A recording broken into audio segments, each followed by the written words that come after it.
him. The Boston Globe reported that Brady called into a Players Association meeting and advocated for players to skip workouts and change the offseason program. He said, apparently, we shouldn't have overly competitive drills in May and June. There's no bleeping pro baseball player that's throwing 95 miles an hour in the middle of December. So Troy Aikman was on the Ringer's Flying Coach podcast, said he was initially shocked to hear that, but then after thinking about it some more, he said, quote, I realize that's the greatness of Tom Brady, because I can assure you he's not taking those days off, and that team is not taking those days off, and so he views it as a total competitive advantage. Which leads me to say this, Damien Woody, about your former teammate, Tom Brady. He has now arrived at a place in his career and his life where he's just playing mind games with everyone. Everything he says is calculated, and he literally, like Bill Belichick was Yoda, and he's Luke Skywalker, and he's now a Jedi, and he is just playing Jedi mind tricks on everybody. What do you think? Greeny, I love it, man. I love it. This dude has won 7 Super Bowls, and he out here telling these guys in the Players Association, hey, man, y'all just take it easy a little bit. Back off while he down there in Tampa, wherever he's at, just working his butt off, preparing for the next Super Bowl. So this dude has always been doing that. It's refreshing to see the real Tom Brady out in the open more, not under that cloak of the Patriot way. And listen, this dude is not slowing down, man. This dude is not slowing down. He's a silent assassin. Well, hell, I shouldn't even call him a silent assassin because as much trash that he talks every week to his opponents, this dude is out there to get everybody. So the league better be ready because he's coming again.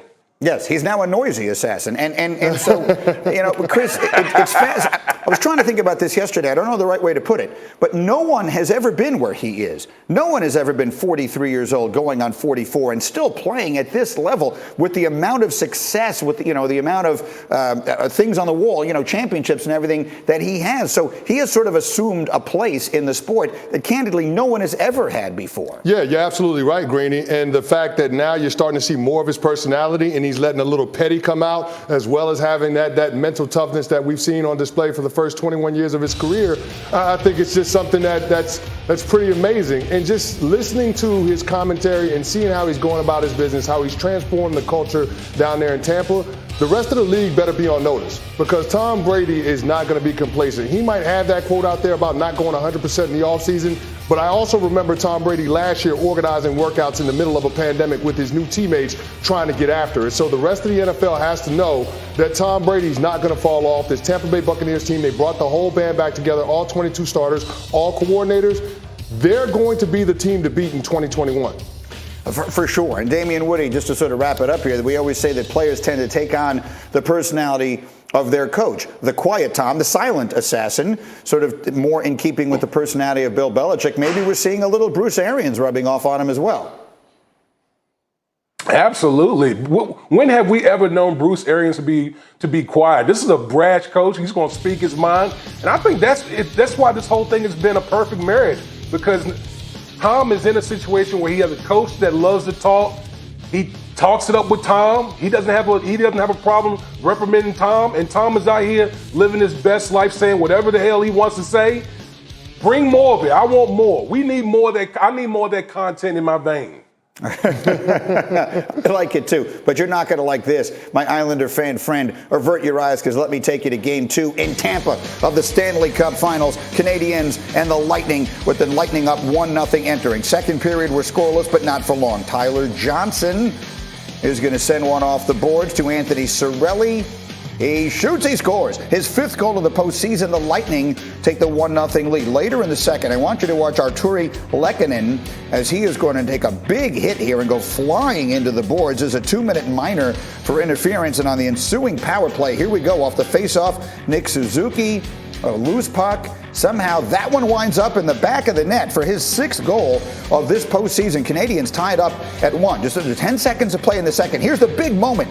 That's Blake Coleman scoring a goal with 2 seconds left in the period. Then with 4.5 to play in the game, Joel Edmondson, we got Andre Palat. He scores. Lightning win at 3-1. They lead this series 2-0. In Stanley Cup final history, 90% of the teams that go up 2-0 in a best of 7 have gone on to win, 46-5. Plus, the Lightning are 8-0 all-time in any best of 7 that they've led 2-0. So history says they're on their way. Meanwhile, coming up here, the clock is ticking on Big Ben, why one of our crew says the future Hall of Famer is not.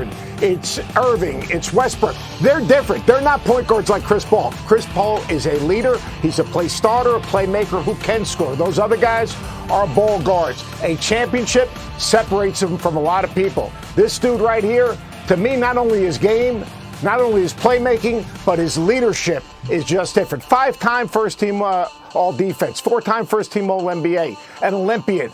An NBA championship is just the icing on the cake. That's fair, and I think a lot of people will share it. I think a lot of people, absent their own allegiance, will be rooting for him. That said, Tim Legler, I think this just has to be on the table somewhere. In this postseason, the Suns beat the Lakers without Anthony Davis. They beat the Nuggets without Jamal Murray. They just beat the Clippers without Kawhi Leonard. They may wind up taking on, let's say, a Milwaukee team without Giannis. Those are just the facts. In what way should that impact the way we view this championship if they win one? Well, we have to be realistic about it, right? And you have to say to yourself, if those guys are healthy, the landscape looks different in the NBA. You look at the Suns and look at their path and the way it's been cleared out. For me, if Jamal Murray stays healthy, and they made that Aaron Gordon trade, I'm making the Denver Nuggets the favorite. But that didn't happen. The Lakers beat up by injuries coming from the 7-hole. They're not able to overcome that. You get the Clippers without Kawhi Leonard. You get the Nets decimated. You get the Sixers taken out by Atlanta. So all these teams taken out. So you have to be realistic about, what this path looked like. But at the end of the day, that's only going to be in the moment, Greeny. Down the road, that's not going to matter. When we talk about this team in this season and the Phoenix Suns, if they're able to get this thing done and get across the finish line and win this championship, we're not going to remember that and talk about all that at the time. These are always products of the moment when you have teams that take certain paths. This is an overachieving team in relation to, are they a finals team? No, nobody saw this as a finals team. But have they been good and impressive in the postseason? It's a war of attrition. They've had everybody standing here when it mattered most. They've had huge performances when it mattered most. So I think ultimately that's the context we're going to look at this. Yeah, I'm looking at some quotes here, Seth, from Paul George last night, who was asked about having to play without Kawhi. And he said if Kawhi was here, quote, we'd be going on. This series would be a lot different. Talk about one of the best players in the league being out, yet we were inches away from getting to the next round. That's going to be really the interesting piece of this. What is the right thing to say about the path that they got? The season's a journey, not a destination. You got to survive injuries. You've got to survive the regular season. You've got to survive the roadblocks and the detours and everything else that goes into it. So, to me, like the Suns are right now poised to win a national championship in the NBA. And that's just the way it is. And, Legs, you made a good point right there. You said about the team, maybe we didn't see them this way. But you know what? They are a team, and the pieces do fit, and the roles are defined, and guys embrace their roles. They've got an elite point guard that makes the thing different. They've got a guy that's a dynamic wing scorer. They've got legitimate defenders that buy in and play into their roles, and they've got a developing front court player that can run the rim, defend ball screens, rebound balls out of his area. So I don't like when people talk about the injuries and the players that they didn't play against. Here's the deal. This is the team that has arrived, and this team is legit. The pieces fit. Quite honestly, I think right now, without a doubt, they're the best team that's standing, and I'm not surprised. I wouldn't be surprised if they would be standing if all those other teams were healthy. Actually, they might be a year ahead of schedule, right? Exactly. If you look at it, Tim, you look at it, DeAndre Ayton and Devin Booker, two young players who look or are coming into their own and look like they could be an extraordinary duo going on with Chris Paul at the age of 36. I just like the way they check every box. It's a backcourt-driven league. They've got two stars in the backcourt. They've got a young big man that really came into his own. His rebounding was an incredible force in this series. And then there are other guys that do both things, defend and they can shoot threes. Crowder and Bridges at the top of the list. They've got guys coming off the bench that come in and contribute. Monty Williams has an incredible connection to this roster. It's obvious. They care about each other. They care about him. That goes a long way in coaching. When you care about each other and you enjoy the process, you like going into the locker room every day with the guys next to you. You like running out of the tunnel onto the floor every night with the guys next to you. That does matter. They clearly have captured that here. And if they can add another piece, another guy that can get his own shot to come off the bench, yeah, Phoenix Suns are legit. I love the fact that they check every box you want in terms of personnel. All right, so we'll leave that there for the moment. Much more that we will do on this guy. Stay close by as Chris Paul is on his way to the NBA Finals. Meanwhile, let's talk about a guy who knows all about winning championships at every age. It's Tom Brady. He's been doing a lot of talking this offseason. Most recently, his episode of HBO's The Shop, which aired last week. There was one thing Brady reportedly said, though, back in May, that Hall of Famer Troy Aikman recently said shocked him. The Boston Globe reported that Brady called into a Players Association meeting and advocated for